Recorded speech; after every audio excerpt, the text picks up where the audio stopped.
pessoal, tudo bem? Começa agora mais um X da Questão ao vivo pela TV Câmara São José do Rio Preto. E você pode participar com a gente enviando a sua mensagem para o nosso WhatsApp, o número está aí na tela, 991637905.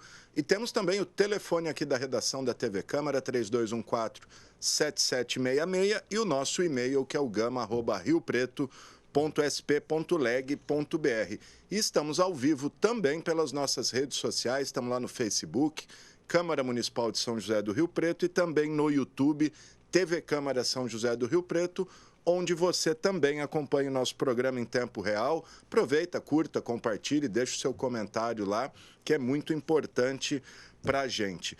Bom, gente, no programa de hoje nós vamos falar sobre o alerta disparado pela Secretaria de Saúde de Rio Preto, que Rio Preto pode enfrentar uma nova epidemia de dengue e também de chikungunya esse ano.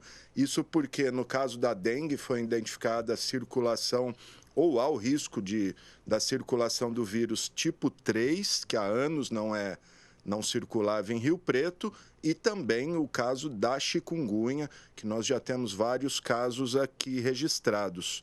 Mas sobre isso, para entender direitinho o que está acontecendo, converso agora com a coordenadora de Vigilância em Saúde de Rio Preto, a Andréia Negre, a quem eu agradeço demais por estar aqui. Obrigado, viu, Andréia? Bom, vamos lá, Andréia. Vamos começar falando da dengue primeiro. Qual a situação da dengue em Rio Preto e qual o risco desse tipo 3, que parece que foi identificado primeiro em Votuporanga? Já tem caso dengue tipo 3 em Rio Preto? Bom, boa tarde, agradeço o convite. Realmente, assim, esse risco do dengue 3, ele já é iminente aqui para o município. Começou com a circulação aqui na região por Votuporanga e nós tivemos o primeiro caso identificado no final do ano passado, um único caso até então, mas ele já foi autóctone. O que isso quer dizer? É um caso que ele pegou aqui no próprio município. Então, se ele não precisou ir para outro local e voltou com a infecção, quer dizer que o vírus está circulando, de certa forma. Isso, nós disparamos as ações de controle imediatamente, que pode ser uma situação que a gente conseguiu bloquear essa transmissão por um tempo, né? Tomara que realmente a gente não tenha novos casos. Até agora nós já fizemos um monitoramento em toda a região em que essa pessoa morava e trabalhava e não tivemos mais casos confirmados para dengue 3. Tivemos casos de dengue, de chikungunya, mas ainda não, nenhum deles confirmados para dengue 3. Mas nós estamos em monitoramento, um alerta importante para o município. Porque esse vírus, ele circulou e causou a epidemia de 2006 e 2007. Que foi uma epidemia, ele é mais virulento, é um vírus que pode trazer mais gravidade, causar mais gravidade, e ainda, como nós somos uma área hiperendêmica, nós já tivemos a circulação dos 4 sorotipos, então quem pegou dengue uma vez, pegar novamente, ela tem esse risco de evoluir com gravidade. E estudos mostram, né, realizados aqui na região mesmo, por nós, pela FAMEP, por outras faculdades, que até 40% dos casos de 2019 foram dengue secundário. Por isso que foi uma dengue grave, né, naquela época, uma epidemia importante aqui para o município. O porquê que por exemplo, vamos falar do vírus tipo 3, qual o fator que leva ele a circular um período, depois sumir e agora volta de novo? Há o fator da suscetibilidade que a gente fala, né? Então, quando um vírus ele circula por muito tempo e quando a pessoa pega aquela doença, ela não pega mais, ela já é imune, sorotipo específico que a gente fala. Então, quem pegou dengue 1 não pega mais dengue 1. Dengue 2 não vai pegar dengue 2. Dengue 3, a mesma coisa, e dengue 4. Então, ele circulou por um tempo, faz mais de 16 anos, ou seja, adolescentes com menos de 16 anos não tiveram contato com esse vírus, com certeza. E a população naquela época, 16 anos atrás, a gente tinha quase 100 mil pessoas a menos aqui no município. Então, a gente está com uma suscetibilidade maior agora, nesse momento, para esse vírus, do que para os outros. Isso é um dos fatores mais importantes. E quando ele entra, né? Porque quando ele é substituído, ele deixa de circular, mas quando vem uma pessoa que está infectada e aí tem um mosquito e tem um suscetível, a gente tem esse risco de ter uma epidemia, um surto, uma epidemia mesmo de grandes proporções. Ou seja, não é que o vírus some, é que todo mundo já pegou. Já pegou, aí ele acaba circulando menos, vai circulando, ele realmente acaba sumindo, que a gente fala, né? Mas aparecendo uma pessoa que depois vem infectada, conectada, com essa circulação no mundo inteiro, e o vírus ele não some do mundo como um todo, ele vai, em partes, ele vai predominando. Então, em uma região ele predomina, na outra não, e aí com essa circulação de pessoas ele volta a circular. Para você ter uma ideia, o dengue 4 a gente fazia 30 anos que não tinha um caso de dengue 4, quando voltamos a ter ali no meados de 2013, 2014. O que diferencia o dengue, o vírus 1, 2, 3 e 4, assim, leigamente, né? É o genótipo, né? Todos eles têm uma quantidade do RNA deles, na verdade, muito parecido. Eles diferem um do outro em aproximadamente 19% do seu RNA. Então, se tem 19%, ele já é um outro sorotipo. Então, é dengue 1 ou dengue 2. Dentro dos próprios sorotipos, a gente fala que tem os genótipos, que aí tem uma mutação, uma variação entre um e outro de 6%, 5%. Então, essa variação muito pequena não gera não cria uma nova variante, como é para as outras doenças, um novo vírus, mas a gente tem ali o aparecimento de um genótipo que ele pode ter características de ser mais virulento também, de ter mais transmissibilidade. É uma adaptação, uma mutação, porque esse vírus ele é um vírus de RNA que a gente fala, então ele precisa de um aparato celular de outro, né, no caso, as nossas células, para se reproduzir. E aí, com essa forma de reprodução, ele tem mais risco de mutação. Desses 4, tem diferença em um é mais perigoso, é mais letal ou mais agressivo, ou eles são todos... Vamos dizer assim, todos são ruins, né? De certa forma, sim. Quem nunca pegou dengue, vai pegar dengue 1 ou dengue 4 ou dengue 3 pela primeira vez, é a resposta imunológica da pessoa, na verdade, que vai dizer se essa pessoa vai se desenvolver a doença com gravidade ou não. Mas, por vários relatos históricos e de pesquisa científica, o dengue 3 e o dengue 2, ele tem uma característica de ser mais virulento, que é causar mais casos graves em epidemias. Por exemplo, se fosse todo mundo não tivesse tido dengue nunca, fosse a primeira vez que ia pegar. Então, comparando locais dessa forma, eles foram mais virulentos. Mas a gente fala isso numa série histórica vindo desde a década de 70, de 80, e a gente vê que as características mudam muito. Acompanhei aqui, acho que todas as epidemias desde 2006. E já observei que uma nunca é igual à outra, mesmo que seja o mesmo sorotipo circulando, porque dengue 1 nós tivemos várias epidemias por esse sorotipo, e cada ano, cada vez ela aparece de uma forma. Ou talvez porque já é uma área hiperendêmica e a característica da manifestação das pessoas acabam sendo diferente. O dengue 4, quando circulou, ele é um dos menos virulentos que a gente fala, né? Uma dengue boazinha, que não é tão boazinha assim. Nós tivemos óbitos da doença, e a gente observou o quê? Que ele baixou muito a imunidade das pessoas. Então, a gente tinha pessoas que tinham leucócito, que a gente fala que é um dos exames que a gente monitora, muito baixo, que propiciava a pessoa, depois da dengue, ter uma outra infecção bacteriana, por exemplo. Então, tinha muita pneumonia pós-dengue, muita infecção urinária pós-dengue naquela epidemia.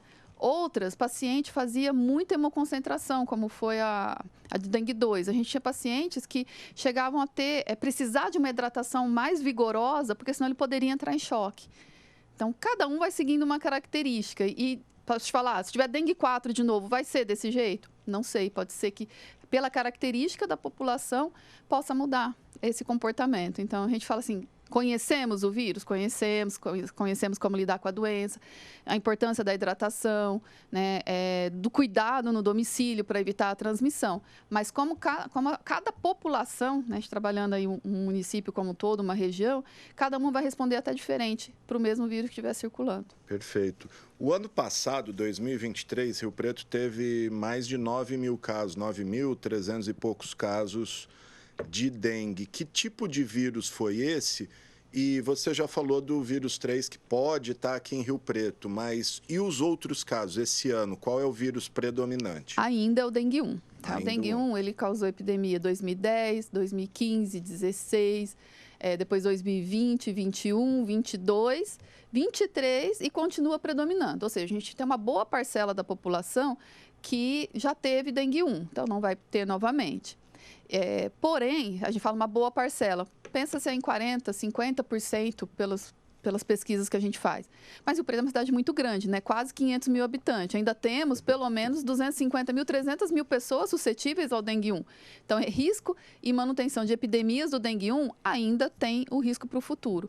Não como o dengue 3, que faz 16 anos que não circula, dengue 4 há 10 anos, dengue 2, a gente teve essa epidemia importante em 2019, que pode voltar a predominar. Depende mesmo assim dessa adaptação, de ter suscetível, o vírus conseguir ter uma predominância ali naquele ambiente e ter o mosquito. A gente tem tudo isso aqui. A gente corre o risco de ter os 4 vírus ao mesmo tempo circulando? É muito raro, mas nós já tivemos até situação de ter pessoa com dengue 1 e dengue 2, com 2 sorotipos ao mesmo tempo. Na mesma amostra de exame, a gente conseguia identificar. Ou chikungunya e dengue, na mesma amostra, já tivemos também. Isso pode acontecer, sim. Daqui a pouquinho a gente vai falar da chikungunya, porque também tá preocupante aí a infestação. Não sei se já é uma epidemia, acho que não, né? Andréia, qual a região... antes...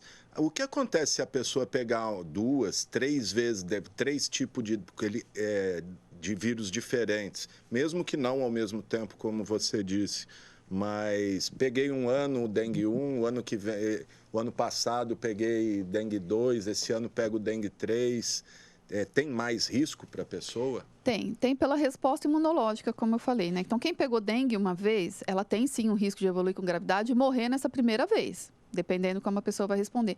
Mas pode ser que ela teve dengue uma vez e na segunda vez que ela vai pegar, o risco dela é maior, porque ela já tem anticorpo para aquele sorotipo. Por exemplo, ela pegou dengue 1 uma vez, né, que é o que mais a gente já teve aqui. Se entrar um dengue 3, por exemplo, e ela pegar a dengue 3, ela tem um risco maior de evoluir com gravidade, como se ela não tivesse tido dengue ainda na vida, porque ela já tem anticorpo para o dengue 1. Lembra, quem pegou uma vez não pega mais? Se a pessoa pegou esse vírus uma vez e não vai ter mais, é porque ela tem anticorpos para quando ela entrar em contato com esse vírus, esses anticorpos vão entrar em ação e ela não vai ter a infecção. Só que quando eu tenho dengue 3, né, entro em contato com esse vírus, estou infectado, e eu tenho anticorpo para o dengue 1, esse anticorpo, de certa forma, ele vai ajudar a exacerbar a resposta imunológica daquela pessoa. E essa resposta imunológica exacerbada, muitas vezes, né, prejudica o próprio organismo ao invés de ajudar, porque ele não combate o vírus, na verdade ele facilita a reprodução, pode facilitar a reprodução do vírus, e ela tem uma resposta inflamatória sistêmica muito grande, que é uma das causas que leva a dengue grave e óbito. É tipo, o sistema imunológico é tipo enganado ali. Ele acha que ele tá produzindo o anticorpo, mas na verdade ele está produzindo um anticorpo que não ataca aquele vírus, né? E ajuda, na verdade, aquele vírus, pode ajudar. A dengue hemorrágica, o que leva uma pessoa a ter a tal dengue hemorrágica e quais são os sintomas? A gente fala muito dengue hemorrágica, mas eu não sei, por exemplo, o que a pessoa, ela sangra pela boca, pelos olhos, sei lá. É o seguinte, hoje a Organização Mundial de Saúde, ela não trabalha mais com essas definições, dengue hemorrágica, dengue com complicação, a gente trabalha com dengue grave, dengue com sinais de alarme e dengue. Por que não falar mais hemorrágico? Porque a gente já teve muito mais óbitos de dengue com complicação do que dengue hemorrágica, do que a manifestação hemorrágica da doença. Mas sim, no momento em que a pessoa entra no choque da dengue, que é na fase inicial, nessa fase aguda, ela tem um extravasamento, porque a gente fala, né, plasmático, e aí ela tem uma alteração na coagulação em que ela começa a sangrar. E aí ela sangra por mucosa, sangra por então, narina, boca, né, a urina sai com sangue, então ela começa a ter esse tipo de sangramento. Mas tem pessoas que têm, a gente fala que antigamente essa classificação de dengue hemorrágica, ela tinha um sangramento de gengiva. E 5 outros fatores que a gente classificava dengue hemorrágica, era dengue hemorrágica, mas ela sobrevivia e sem, às vezes, precisar de uma internação. Tá? Então, essa classificação dengue hemorrágica e dengue normal não usa mais por isso. Dengue normal, dengue clássica não usa mais por isso. Então, a gente tem a dengue, que são os sintomas que ela vai causar em geral, na grande maioria das pessoas, e tem as dengue grave ou com sinal de alarme, que o sinal de alarme é quando a pessoa realmente já precisa de uma internação para não evoluir com dengue grave. A dengue grave, qual o sintoma? O que ela causa ao corpo humano? Olha, a gente precisa alertar a população, principalmente para sinal de alarme. Então, a dengue, ela é o quê? Febre, dor no corpo, dor atrás dos olhos, manchas vermelhas pelo corpo, uma mancha avermelhada. Aí ela começa a ter dor abdominal, é um sinal de alarme importante. Diminuição da diurese, né? Ela não consegue urinar, ela ingere líquido e não urina, alguma coisa está acontecendo. Ela tem a hipotensão postural, ela levanta, tem aquela tontura. É uma situação que ela precisa procurar o atendimento médico, porque ela precisa passar por uma hidratação e ficar 2 dias em observação essa pessoa. Ela não pode ir embora, porque a gente vai ter que avaliar muito bem para depois ela estabilizar e poder retornar para casa. Então, são sinais de alarme que a gente tem que... as pessoas precisam atentar em casa, porque ele vem antes da gravidade. Aí, a dengue grave é aquela pessoa que ela já está em choque, que a gente fala, já são sinais de choque hipovolêmico, que ela já está com... já está desorientado, muitas vezes ela já está taquicárdica, hipotência, já tem sinais de evolução para um choque. Ou mesmo uma alteração neurológica importante, uma alteração hepática importante. Tem pessoas que as enzimas do fígado, que a gente fala em relação à alteração hepática, sobem muito. Então, esse fígado ele pode entrar numa disfunção. Então, tem uma série de complicações e gravidade que o paciente pode evoluir. Mas o que a gente consegue reevitar essa gravidade, muitas vezes, é a gente atuar antes do sinal de alarme. Então, orientar essa pessoa que tem esse sinal de alarme, procurar o atendimento médico para ela ser cuidada para não evoluir para essa gravidade. Então, vamos repetir esses sinais de alarme, que a pessoa deve procurar, acho que deve procurar em qualquer caso, se procurar um posto de saúde e tal, mas vamos repetir o alarme, dor abdominal. Dor abdominal, sentir tontura quando muda de posição, diminuição da diurese, não consegue ingerir líquidos, vomita o tempo todo, porque qual que é o tratamento da dengue? Tem uma hidratação prescrita ali pelo médico. Se ele não está ingerindo líquido, com certeza ele está desidratado e ele tem o risco de fazer gravidade. Então, não está vomitando muito, independente da idade. Se é comorbidade, gestante ou criança ou idoso, tem que voltar para o atendimento médico para ele ser hidratado. Então, a dor abdominal é um fator que chama bastante atenção. Na maioria dos nossos óbitos que nós tivemos nesses 15 anos que eu estou na vigilância, a grande maioria deles tiveram, né, essa questão desse sintoma. A dor abdominal, vômito persistente, hipotensão, tontura, isso é bastante presente. E existe um tratamento, não vou nem dizer eficaz, porque senão não tinha morte, mas tem um tratamento específico ou são só ali tentar controlar os sintomas? A dengue, a gente fala que o tratamento dela é uma hidratação prescrita mesmo pelo médico. Então, de acordo com o seu peso, o médico vai falar para você, você vai tomar 60 ml de soro ou de líquidos por quilo de peso por dia. Né? O que isso quer dizer? Uma pessoa de 60 e poucos quilos, ela vai ter que tomar pelo menos 3 litros de 1 litro, 1/3 disso em soro mesmo de reidratação e os outros 2/3 em outras sopas, suco, água, refrigerante, o que ele puder ingerir. Mas quem consegue, né? Quem já teve dengue? Eu já tive dengue, eu não consegui ingerir nada de líquido. Tem gente que não consegue, então você precisa de uma outra alternativa.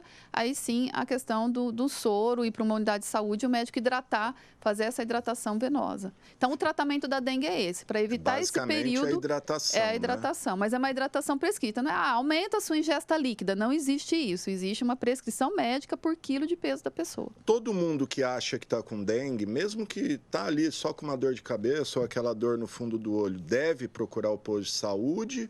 Ou se não tem sintoma ali que está incomodando, às vezes uma dorzinha no corpo, ele não precisa procurar? Ou é importante procurar para notificação? É importante pela notificação, mas a gente já... tem pessoas que são assintomáticas, por isso que a gente não consegue, muitas vezes, cortar um ciclo da doença, né? Se eu tenho muito assintomático, eu não sei onde eu tenho que agir. E a dengue, ela tem muito isso. A gente tem um percentual alto de pessoas que não vão ter sintomas, mas ela tem o vírus circulando, nós temos o mosquito, esse mosquito se infecta e ele mantém aí essa cadeia de transmissão. Os oligossintomáticos, é importante que ele vá, até para ele não circular. Se eu tô com poucos sintomas, mas eu tô tendo, minha mãe tem dengue, meu irmão, alguém na casa, você sabe que já está acompanhando, né, da doença, procurar o atendimento médico, porque nos 5 dias, depois do início dos sintomas, a pessoa tem que ficar quietinha, ficar em casa, mesmo que ela esteja bem, principalmente para não ter transmissão no local de trabalho, né, num mercado que ele possa ir. Não é respiratório, mas o mosquito, ele está nesses lugares, infelizmente. Pica você, pica ali, passou. Isso mesmo. A dengue dá direito a afastamento de trabalho, atestado, tudo? Sim, os médicos são orientados, sim, por esse período. Pela incapacidade, né, porque debilita mesmo, a pessoa fica bem debilitada, muitas vezes, ou não, né? Você está com dengue, deu um exame positivo, principalmente, ó, quantos dias? 2, 3 dias? Ah, vou te dar mais 3 dias de atestado que você tem que ficar em casa para não transmitir no seu trabalho. Qual é o período de ação do vírus aí? Quanto tempo dura a doença, vai? A doença, a pessoa pode evoluir aí para começar uma cura, depois de 7, 8 dias ela já começa a melhorar. Tem pessoas que depois do 5º dia já está super bem. O vírus, ele fica circulando, em média, na pessoa, de em torno de 5 a 6 dias depois do sintoma. Um dia antes de ter sintomas, 1 a 2 dias antes, e depois 5 dias depois. Então, é um vírus também que se um mosquito, hoje eu estou bem, o mosquito me pica, estou infectada, amanhã eu começo com febre. Onde eu passei no dia anterior e tinha mosquito, e se por acaso eu fui picada, eu tenho o risco de ter uma transmissão. Perfeito. Tem alguma restrição para quem está com dengue? Você já falou mais ou menos de não circular tal, mas de, enfim, não fazer atividade física, não tomar sol. Tem alguma restrição nesse sentido? A gente fala em geral porque, assim, quando a pessoa está numa resposta imunológica para uma infecção, ela está gastando muita energia, né? O corpo está trabalhando para eliminar aquele agente do sistema. O ideal é tenta se poupar, né? Se a pessoa, agora, se ela consegue fazer exercício físico, alguma coisa, e ela não está tendo nenhuma complicação, para ir moderado, mas o ideal é repouso. A gente sempre fala, né? Dá uma segurada, dengue, repouso, né? Gripe, repouso, porque o corpo precisa se recuperar.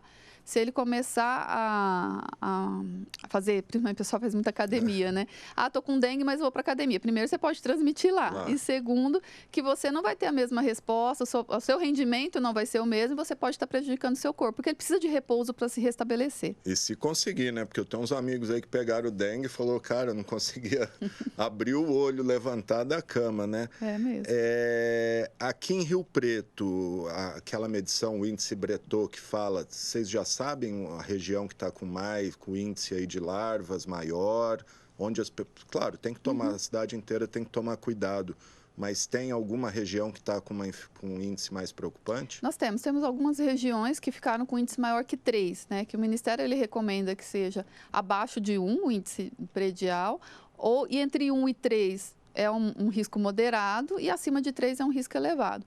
Nós tivemos 5 ou 6 unidades, 6 regiões que a gente fala, acima de 3. Vila Toninho, Schmidt, não sei, não vou elencar todos agora, mas são regiões que a gente já está fazendo uma ação, junto principalmente pela vigilância ambiental, para estar reduzindo esse número de infestação, para que a gente consiga ir, se tiver um chikungunya ou mesmo um dengue 3 nessa região, reduzir o maior número possível aí de risco dessa infecção, dessa transmissão. E o ovinho, a larvinha, é terrível, né? Ela dura, não sei, acho que até anos aí, né? Mesmo sem a água, e a hora que vem a água, ela nasce.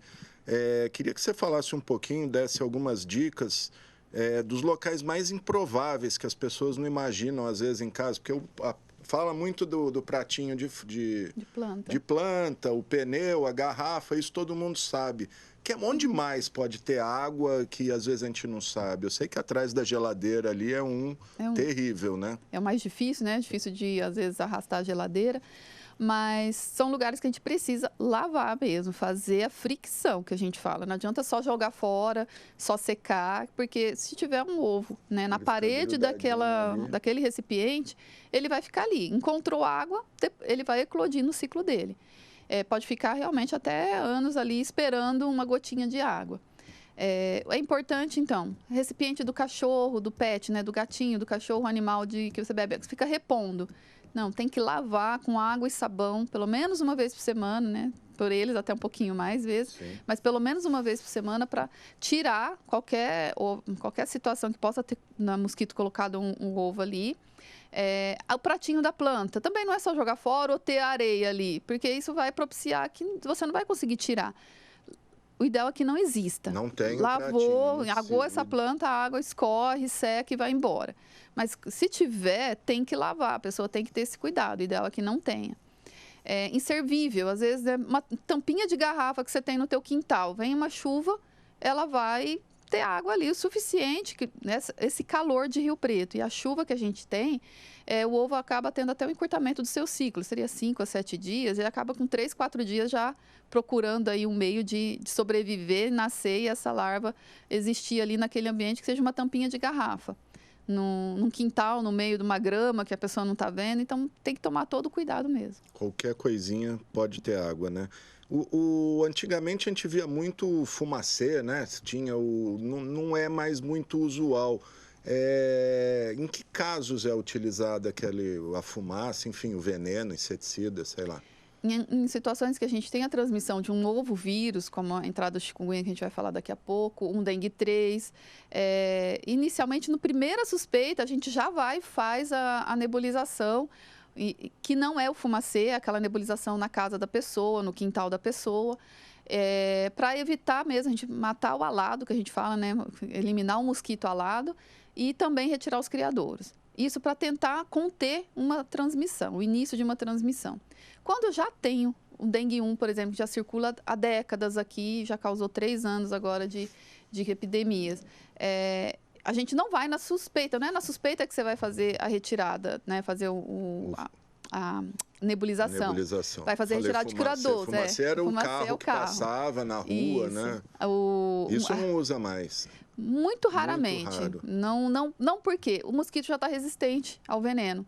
Então, como usou muito por um período, e outra, você passa na rua, o mosquito está onde? Está dentro de casa. Está dentro de casa, atrás da televisão, do rack, da cortina.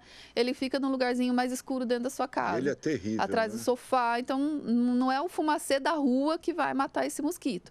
Então, por isso que ela é uma nebulização dentro de casa, no quintal, pede para abrir as janelas, para realmente o veneno entrar e matar esse alado. E o habitat dele é predominantemente mesmo os imóveis urbanos, né? Sim, ele se adaptou muito bem à região urbana. Para ele, sombra, água fresca, nossa casa ali é onde ele vai se reproduzir. Nível baixo, assim, 1 metro. Então, geralmente você não vai ver ele no teto, você vê ele muito mais nessa região em que nós estamos, né? Sim. 1 metro, 1,5 metro é o tamanho da nossa população. Mas calha, por exemplo, gera preocupação? Calha? Sim, porque ela pode acumular água. Aí, o que o mosquito faz? Ele está ali. Só que se ele não tem água ali na sala, ele vai procurar onde vai ter água mais próximo possível. Por isso que a gente faz o bloqueio entre 150 metros, no máximo 200. Porque ele tem tanto lugar para pôr os seus ovos e população para picar, que ele não precisa ir muito longe. Então, ele voa ali em torno de 100, 200 metros no máximo. E é verdade que o Aedes aegypti só pica de dia e preferencialmente em canela, parte baixa do corpo? Preferencialmente porque, isso que eu te falei, ele fica num metro, mais ou menos, do chão. Não é que ele escolhe ali, é o que ele tem na visão dele. Então, ele acaba escolhendo essas partes. Por isso que a gente fala para as pessoas, quem puder, manga comprida, calça, meia, né? Não fica, o menos exposto possível, você vai estar aí se protegendo. E quem não consegue, né, usar aqui no calor de Rio Preto, o uso do repelente também ajuda. E ele só pica de dia mesmo, à noite ele tem o hábito diurno, que a gente fala, né? Ele não tem o hábito noturno. Então, é um mosquito que ele tem esse hábito diurno que a gente fala, né?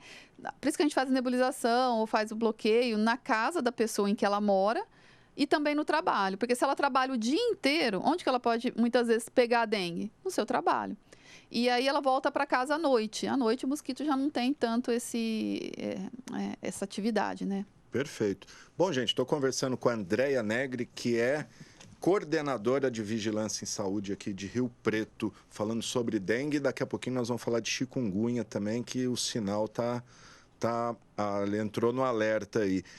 Só antes da gente passar para a chikungunya, o governo chegou a anunciar a distribuição de vacina, acho que uma vacina importada contra a dengue.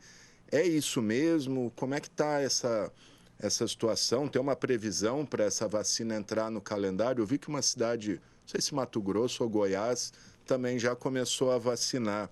Aqui em Rio Preto, nós temos alguma previsão? Olha, não recebemos nada ainda do Ministério em termos de informe técnico, comunicando como que vai ser essa vacinação, mas a indicação da vacina é para pessoas de 4 a 59 anos. Nosso maior grupo de risco são crianças menores de 2 anos e acima de 60 e comorbidades. Então, nesse grupo de 4 a 59 anos, acredita-se que ele vai priorizar algumas comorbidades, também nem todas. Porque a quantitativa de vacina que o Ministério adquiriu também não atinge, não é para cobrir toda essa população. Então, ele vai ter que ter critérios. Quais vão ser os critérios que o Ministério vai lançar para o uso dessa vacina? E quais localidades? Muitas vezes tem localidades que ele não vai priorizar. Então, a gente está aguardando aí a decisão do Ministério da Saúde. E essa vacina importada, ela é para os 4 tipos? Sim. Para a dengue, todas as vacinas que foram estudadas, ou que já foram liberadas, né? Essa e uma outra. 100% de eficiência? É difícil uma vacina com 100% de eficácia, né, que a gente fala. Mas para alguns sorotipos, ela tem um pouquinho mais de eficácia, para outros menos, mas é uma vacina bastante eficaz. Que realmente, se for disponível, é importante para a proteção da população. Perfeito. Sim. Tomara que venha logo. E ela é japonesa, parece, é isso? É da Takeda, é uma vacina. E o que diferencia ela dessa que está em pesquisa há um tempo, já há alguns anos, inclusive pela FAMERP aqui? Eu lembro que o Butantan veio aqui também na Vila Toninho fazer um lançamento da pesquisa. O que diferencia e como que está essa pesquisa que foi lançada lá na Vila Toninho? Não sei se você lembra. Essa pesquisa já passou, né? Ela estava em fase 3, então ela já praticamente finalizada do Butantan. É uma vacina com uma dose. Então, pensando num país de 200 e poucos milhões de habitantes, se você for disponibilizar e produzir em grande escala uma dose, você consegue cobrir uma grande maioria da população. As outras são de 2 doses, né? Então isso já é um diferencial entre elas. Porém... As outras qual? Tem essa da Takeda e tem a outra da Sanofi também, que é uma outra vacina que tem disponível. Essas de uma dose? 2 doses. 2 doses. As duas são de 2 doses. A de Rio Preto aqui. Essa do estudo do Butantan, a vacina é de uma dose única. Então, é uma vacina muito, né, que tem uma propensão para o futuro de ser realmente utilizada em política pública, para que realmente a gente consiga atingir uma cobertura maior e se tiver uma produção maior, porque a quantidade, como eu falei, né, nessa que foi adquirida, ainda é pouca. Né? Ainda não é um programa de cobertura como a gente tem vacina para Covid. A gente tentou cobrir a população toda. Não tomou ainda quem não quis. Né? Quem realmente a gente está correndo atrás, as pessoas não estão querendo tomar. O que é um grande desserviço, né, para a saúde pública e das pessoas que a gente tem ao nosso redor. Mas ainda para a dengue não tem, né, essa cobertura. As clínicas particulares, há um tempo atrás, chegaram a oferecer uma vacina, mas eles ainda alertavam, só pode tomar quem já pegou. Que essa outra vacina, não essa que o Ministério adquiriu, mas essa desse outro produtor, quem já teve dengue poderia tomar. Então, tem que ter uma sorologia positiva, um exame que fale que você já teve, ou a pessoa mostrar o exame dela que ela teve em 2010. Meu exame de 2010 aqui, eu tive. Então, essa pessoa pode estar tomando essa vacina. Se não, ela não é tão indicada. Ela é para uma população mais prevalente. Em populações que nunca tiveram dengue ou pessoas que conseguem fazer isso individualmente, o ideal é não tomar. Mas não são essas que o governo anunciou. Não é essa do governo. É uma outra vacina que também é boa, um produtor muito bom, mas tem essa particularidade, que precisa ter tido dengue antes. Aí você se imuniza dos outros 3 tipos, né? Vai ter os 4 ali na vacina, mas ela vai ser mais eficaz dessa forma. Perfeito, gente. Bom, vamos passar para chikungunya, porque Rio Preto está em estado de alerta aí com chikungunya. Você me falou um número até que eu não sabia. São vários casos final do ano passado para esse ano. Dá um panorama para a gente dessa questão da chikungunya, Andréia. E já fala para a gente o que é a chikungunya. Quais são os sintomas e o que diferencia a chikungunya da dengue? Chikungunya é uma doença muito parecida com a dengue, mesmo porque ela também é uma arbovirose transmitida pelo Aedes aegypti e pelo Albopictus. Então, ela tem esses 2 transmissores. E ela é uma doença que também foi descoberta lá por 1950, causou grandes epidemias na África, em outras localidades. E aqui no Brasil, ela começou uma transmissão em 2014. Nós, aqui no município, nós tivemos em 2015 o primeiro caso. E desde então, né, sempre, todo ano, um caso ou outro, porque a gente faz um monitoramento virológico de uma amostragem, tanto com um laboratório daqui da faculdade, como também do Instituto Adolfo Lutz do Estado. Só que o ano que nós mais tivemos casos foi em 2017, com 14 casos. E no final do ano passado, a gente já estava com 39 casos da doença. Ou seja, explodiu, né? Explodindo no final de novembro, comecinho de dezembro. E agora, né, nos últimos 15, 20 dias de dezembro para cá, nós já estamos com 100 casos. da doença, né? Então, realmente é uma transmissão não só local, é regional, né, como todo mundo já tem noticiado até aí. O Diário publicou hoje em I100, né, também está com um surto aí, 53, vários casos lá. Então, a cidade como um todo e a região tem essa circulação predominante. As amostras do nosso laboratório regional do Instituto Adolfo Lutz já mostram um predomínio. Quando eu mando assim 100 amostras para o laboratório, 70% deles está vindo positivo para chikungunya, os outros 30% para dengue. Ou seja, do que está indo da nossa amostragem, o que circula predominantemente nesse momento, a gente pode falar que é chikungunya. Mais do que dengue. Mais do que dengue. Embora as pessoas... Aí falam, não, então é chikungunya, não tem tratamento, eu não vou no médico. Tem que ir, porque a pessoa não pode fazer automedicação. E todo mundo que é suspeito de chikungunya, a gente acompanha primeiro como dengue, porque dengue tem o tratamento da hidratação. E a chikungunya a gente vai acompanhar a fase aguda, que pode evoluir com gravidade e morte também, e depois a fase crônica, se a pessoa evoluir para a fase crônica. Os sintomas são os mesmos? O que diferencia a dengue da chikungunya? Na verdade, a gente fala que deveria trabalhar sindromicamente essas doenças, né? Igual a gente fala de síndrome gripal para gripe, covid e outras viroses respiratórias, a gente deveria fazer isso com as arboviroses. Então, febre, dor no corpo, dor atrás dos olhos, dor nas articulações, é característico das dengue, zika e chikungunya. Né? Essas doenças podem causar. Um ali diferente. E aí o vírus, ele é muitas vezes diferente um do outro, né? A chikungunya e dengue são da mesma família, mas zika nem é da mesma família, mas é uma arbovirose também, causam esses sintomas. E aí o chikungunya, a particularidade dele é que ele tem um tropismo, que a gente fala, o vírus ele vai se alojar nas articulações muito mais. E aí a nossa resposta imunológica vai fazer o quê? Mandar os nossos anticorpos para aquelas onde o vírus está. Então, se está lá na articulação, vai ter inchaço, que a gente fala o edema, que é esse inchaço, fica vermelho no local. Então, a gente tem uma inflamação nessas articulações muito maior e a dor articular acaba sendo mais intensa.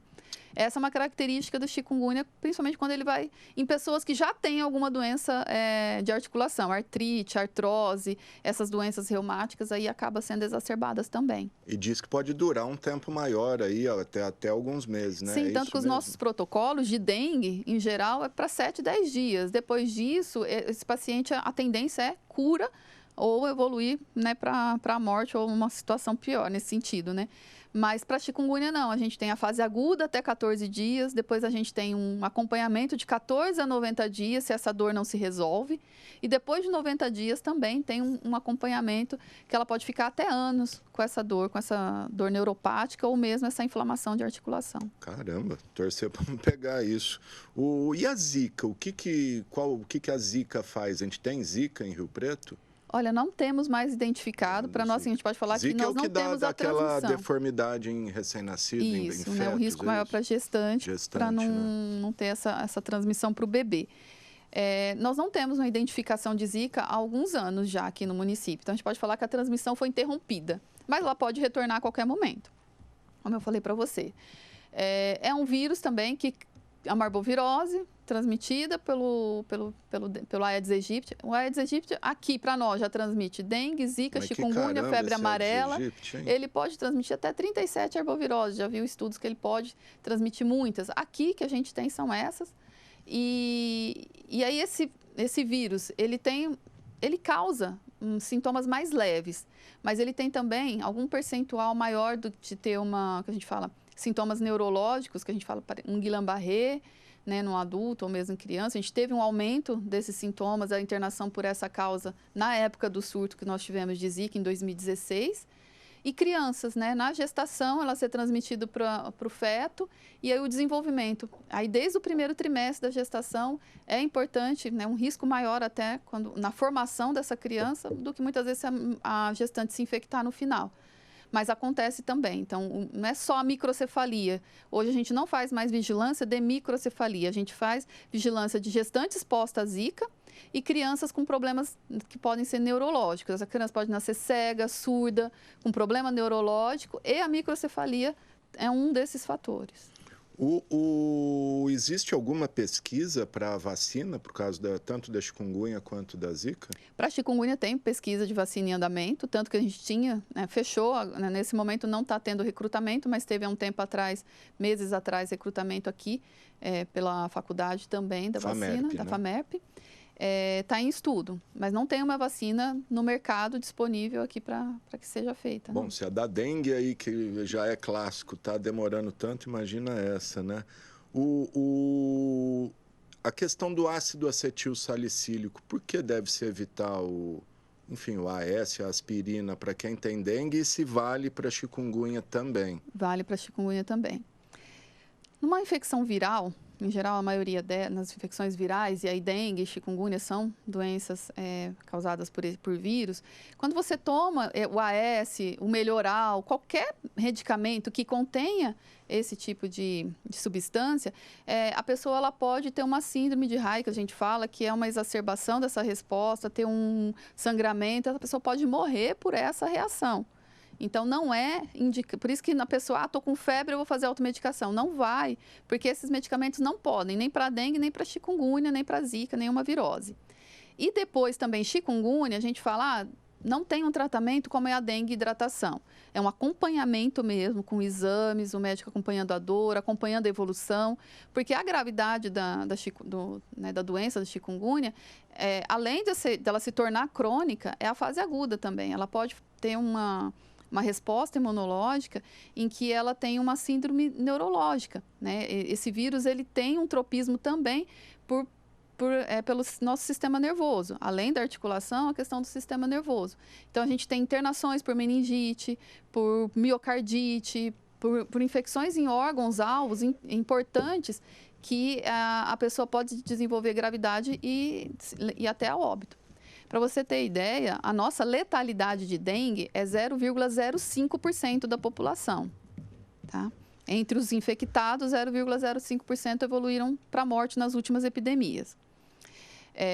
Agora, quando a gente fala em chikungunya, tem lugares que chega a 4%. No litoral paulista, chegou a quase 1% há 3 anos atrás. Então, assim, nossa, é 0,05%. 1% é muita coisa. Né, diante disso. Dengue, bom, como eu disse, o ano passado em Rio Preto a gente teve 9.300 casos de dengue e 2 mortes. A chikungunya, nós tivemos 53 casos o ano passado. Teve morte ou não? Não, né? Morte não. Residentes não. Residentes aqui de Rio Preto não. Então nós estamos com 100 casos de chikungunya já aqui em Rio Preto, olha só. Tá certo, Andréia Negri, falamos aí da chikungunya. Tem mais alguma coisa que você quer acrescentar da chikungunya e da dengue? Porque eu vou te perguntar agora, para a gente encerrar, da Covid. Eu sei que você não aguenta mais falar de Covid, mas a gente tem que falar. Da chikungunya, acho que eu acrescentaria essa questão da automedicação. Porque a pessoa tem dor articular que ela vai tomar anti-inflamatório. Mas como que ela vai saber? Ela não pode tomar um anti-inflamatório porque ela pode estar com dengue, não só chikungunya. Nos primeiros 14 dias, 7, 10 dias, não pode. Por isso que tem que ir para o médico. O médico vai prescrever outras medicações, dipirona, paracetamol, que é do protocolo da dengue. Passou essa fase que ele não é mais o risco da dengue, aí o médico pode estar entrando com outros anti-inflamatórios, ele vai entrar, mas na fase crônica para frente, depois de 14 dias, em geral. Certo. Bom, no caso da dengue, da chikungunya, se de repente ele tomar, dá alguma coisa ou não? Mas ele não sabe se ele vai ter, por isso que a gente fala, não pode, nem chikungunya, nem dengue fazer automedicação. Ele tem que ir no atendimento. Nem uma dipirona, nada? Ele vai tomar, hoje o que a gente trata dengue, né, o médico prescreve, é dipirona ou paracetamol. Um desses 2 medicamentos, ele faz parte do protocolo. Pelo menos um sintoma de febre e dor. Mas ele tem que procurar um atendimento médico, ele não pode ficar se automedicando, até porque tem uma dose específica, não pode tomar uma certa quantidade, que ele pode ter aí um risco de ter uma intoxicação. Independente, seja pelo medicamento que ele tomar. Então, ele tem que tomar muito cuidado, tem que ir no médico, porque é ele que vai prescrever o tratamento adequado, mesmo sintomático. A dengue, a gente tem os sintomas clássicos aí. A chikungunya, então, se a pessoa nunca teve nenhuma dor articular, começou a sentir, já procuram... É relacionado com febre. A chikungunya, ela tem febre alta. Febre alta. Né? É uma doença que ela vai ser mais sintomática até do que a dengue. Então, ela vai ter febre alta, vai ter dor no corpo, vai ter essa dor articular. É o mesmo sintoma. Pensa sempre com dengue, procura... Dengue e chikungunya. Aqui em Rio Preto, agora a gente tem que pensar, eu estou com essas dores, pode ser dengue ou chikungunya. Vamos unificar aí e tratar como uma coisa só, né? Legal, Andréia. Vamos passar para a Covid rapidinho aqui. Como que está a situação de Covid hoje? Está tranquilo? Pior, claro, já passou. Mas nós ainda temos casos na cidade? Tem pessoas internadas em UTI ou em enfermarias com Covid? Temos casos, sim. Temos uma média de 6, 7 pacientes por mês com Covid em UTI, internados. Temos a transmissão, ainda se mantém, tem 100, 200 casos, muitas vezes por semana, por dia. A gente mantém uma transmissão do vírus, ele se tornou sazonal, ele se adaptou muito bem. É uma gripe, né? É o que a gente... Mesmo a gripe é doença grave. A gente sempre falou, gripe é grave, Covid é grave, principalmente para as pessoas que têm riscos mais vulneráveis, comorbidades, crianças, idosos, gestantes. Então, essas pessoas precisam, sim, buscar a alternativa que a gente tem, que é a vacina. Ela está disponível e nós temos muito faltosa. Hoje a gente não faz mais a busca, né, de ter uma cobertura na população geral. Mas esse grupo de risco que a gente fala, é muito importante que ele se vacine, porque é quem está morrendo. Dos nossas últimas mortes que a gente avaliou, muitos não tinham a dose de reforço, né, a que foi recomendada. São as 3 doses, pelo menos, né? Isso. 3 doses é o básico, né? Idosos, né, com 80, 90 anos, que são a maioria dos nossos óbitos hoje em dia, não tomaram a dose da bivalente. Muitos deles não tomaram e eles têm a recomendação de estar com essa dose em dia. Então, a gente observa que, já tomou, já tem. Não, é uma vacina que ela veio para proteger para a gravidade. Ela não dá uma imunidade prolongada. Então, você já tomou... Passou um tempo, passou 6 meses, você já não tem aquela mesma resposta dos primeiros dias da vacina, a partir dos primeiros 15 dias da vacina. Quem tomou aquelas 3 primeiras doses? No meu caso, lá quando saiu tal, que teve uma primeira dose, segunda dose, terceira dose. Eu não tomei mais nenhuma, isso já vamos por quê? Para uns 2 anos, 1 ano e meio, 2 anos, acho que por aí, né? Uhum. Eu devo tomar uma dose de reforço? Olha, a gente tem, acima de 18 anos, quem tem... ainda não tomou dose de reforço, a gente já está fazendo a bivalente. Né? Então, essas pessoas precisam ter esse cuidado, então, procurar o atendimento. E conforme for, né, essa questão da indicação da vacina, ela é muito importante. Na população geral, o vírus já se adaptou muito bem. Né? Ele não quer, quando a gente tem uma doença viral, o vírus ele não quer extinguir ninguém. Ele morre também. Então, ele morre também. Adaptar é coexistir. Então, ele se adaptou no sentido das pessoas ter uma maior transmissão. Hoje, o vírus ele é muito mais transmissível que no começo. Ele tem essa capacidade. Só que as pessoas têm os sintomas, muitos são assintomáticos e vai evoluir bem, que é a grande maioria da população, os adultos jovens. Então, mesmo quem nunca tomou vacina, muitas vezes pode não ficar assintomático, porque já tem essa diminuição da virulência do vírus de quando ele surgiu. E o idoso e criança não muito, né? Porque se ele não tem essas doses, principalmente de reforço, né? Que a gente fala que vai ser dose anual pelo informe técnico, esses grupos mais vulneráveis. É igual gripe. Não tem que tomar vacina desses grupos todos os anos? Então, todos os anos acaba tendo aí que a Covid vai entrar nesse calendário, como está no informe. E o que eu tenho visto de gente reclamando aí de obrigatoriedade, inclusive deputados querendo tirar do... Então, vamos falar de parar de falar que é vacina de Covid, fala que é vacina da gripe, né? Quem sabe tem menos resistência. Todas as vacinas, elas são importantes. Se a gente hoje consegue, depois de 3, né, entrando aí no 4º ano pós início da pandemia, se a gente tem essa circulação e esse retorno praticamente à normalidade que a gente tinha antes, é porque a gente teve uma vacina muito rápido. Na gripe espanhola, em outras gripes que surgiram, que foram realmente impactantes, de grande magnitude, foram décadas para as populações se restabelecerem. Né? Hoje não mais, foi muito rápido, a gente pode dizer. A gente teve as festas de fim de ano, teve algum impacto na rede de saúde e nós temos agora o carnaval. Isso pode ter alguma consequência, como a gente teve naquele primeiro ano que já tinha a notícia da Covid... Aí teve o carnaval normal e aí explodiram os casos, ou agora com a vacina, tudo isso que você falou, está mais tranquilo? Olha, praticamente todos os anos, desde a pandemia, janeiro a gente explodiu em número de casos. Foi 2021, 22 e 23. Esse ano não estamos com essa explosão, está dentro do esperado. Para carnaval ou mesmo épocas festivas, a gente sabe que tem maior circulação de pessoas e seja gripe, né? Meningite...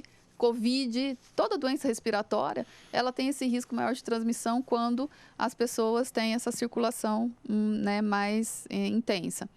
hoje, que a gente sabe, nos Estados Unidos, na Europa, a gente está com uma nova onda, né, início de uma nova onda de Covid no inverno deles.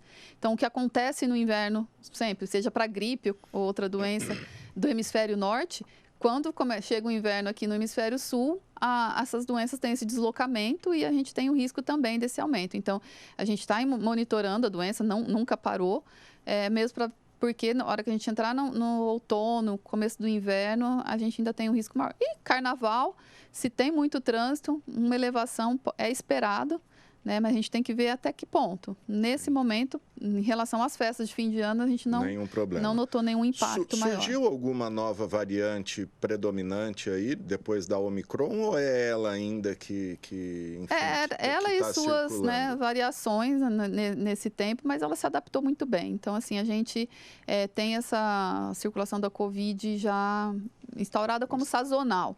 A gente nem mais fica falando muito na variante tal, já momento, OB, né? Porque foram várias, inúmeras, mas a que está predominando hoje tem escape. Fala, mas eu tomei a vacina e tô tendo Covid, né? Tomei recentemente até. Ainda bem, porque se tivesse tomado, poderia evoluir com gravidade. Legal, Andréia, quero te agradecer por essa aula que você deu aqui para a gente. E só para a gente terminar, uma última questão.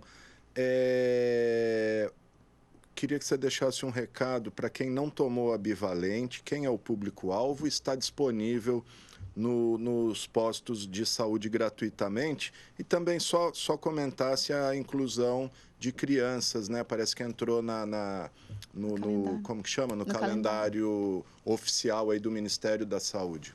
Isso, crianças de 6 meses a 4 anos, 11 meses, 29 dias. Então, faz parte do calendário da criança, a vacina hoje.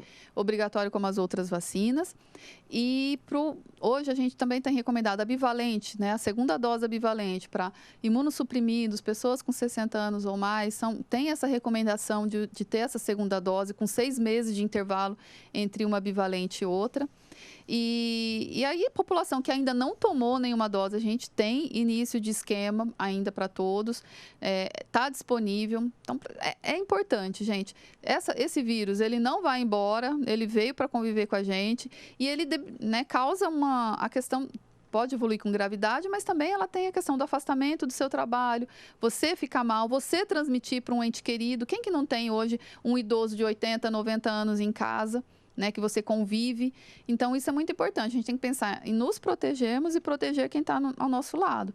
E é por isso que a vacinação ela é importante. Se eu não adoecer, eu também não vou transmitir. E se mostrou 100% segura, né? Eu não vi nenhuma notícia de que alguém virou jacaré ou nasceu um chifre aí porque não tomou tivemos a vacina, nenhum evento grave relacionado a mortes aqui no município, falar que foi da vacina. Como muitas vezes tem outras situações em que a pessoa, acho que reação a medicamento, a anafilaxia em cirurgia é muito maior. Então, tem um monte de outras coisas que as pessoas não têm, né, medo e acabam passando. E a vacina ela é totalmente segura, né? Se ela é aplicada em bebês de 6 meses, né, ela foi liberada pelos órgãos que regulam, né? Anvisa, FDA, todos os órgãos que realmente são responsáveis por isso, né, por garantir a segurança da população, é importante sim. Então, não se atentar a fake news ou notícias que são veiculadas por pessoas que não entendem. Às vezes nem tem por má vontade, às vezes não entende, fala e reproduz o que ouviu. Não reproduzam o que ouviu, vão atrás de artigos científicos, vão atrás do que os órgãos, né, de saúde pública recomendam no Brasil, no mundo. Vocês vão ver que é a mesma coisa. É vacinação, é proteção, é o cuidado, né, na questão também, voltando para as arboviroses, o cuidado com o seu quintal, com a sua casa. Para viver em comunidade, né, a gente precisa, sim, ter esse cuidado individual e proteger o próximo. Legal, Andréia, obrigado. Fica aí o recado da Andréia Negri e torcer para vir logo essa vacina aí da dengue também, né? Porque ninguém merece pegar dengue. Eu, por sorte, ainda não tive esse prazer, mas já vi muitos colegas aí sofrerem bastante. Obrigado, viu, Andréia? Obrigada a você pela oportunidade. É isso aí, gente. Essa edição do X da Questão fica por aqui. Se você quiser rever esse programa, ele será reprisado logo mais às 8 horas da noite, amanhã cedinho, às 7 da manhã e depois fica aí na nossa programação. Mas desde já ele está disponível nas nossas redes sociais, tanto no YouTube quanto no Facebook. Lembrando sempre que você pode enviar mensagens para a gente com sugestão de pauta, de entrevista, de reportagem, o que você quiser. Nosso WhatsApp está aí na tela. E as informações aqui do Legislativo você encontra no nosso site, que é o riopreto.sp.leg.br. É isso aí, gente. O programa de hoje teve os trabalhos técnicos do cinegrafista Marcos Simal, o GC da Renata Arantes, o controle mestre do Fernando César e o áudio do Flávio Furlaneto. Valeu, gente!